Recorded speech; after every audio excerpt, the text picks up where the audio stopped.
Parce que le travail, nous dit Lafargue, est la cause d'une dégénérescence physique et intellectuelle.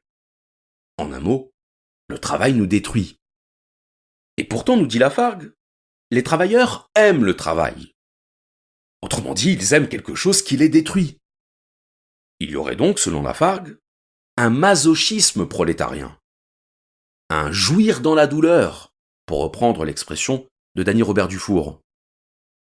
La question qui se pose, c'est de savoir d'où vient ce masochisme.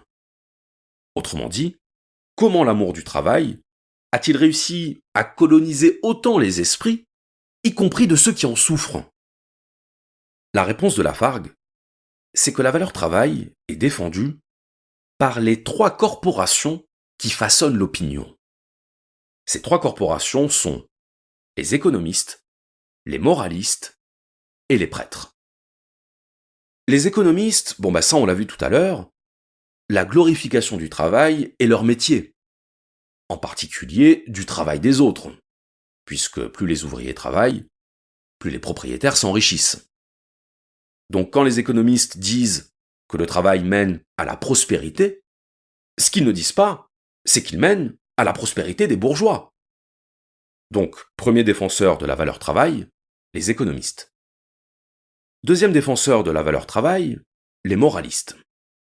Lafargue remarque que les moralistes font eux aussi l'éloge du travail, non pas tant parce qu'il engendrerait la prospérité, mais parce qu'il permettrait de corriger les vices.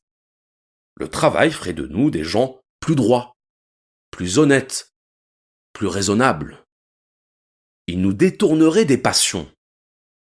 Comme le disait Nietzsche, le travail est la meilleure des polices.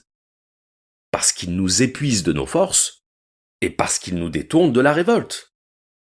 La morale du travail, on la trouve déjà chez Voltaire, lorsqu'il écrit « Le travail éloigne l'homme de 3 grands maux, l'ennui, le vice et le besoin ». On peut pas être plus clair.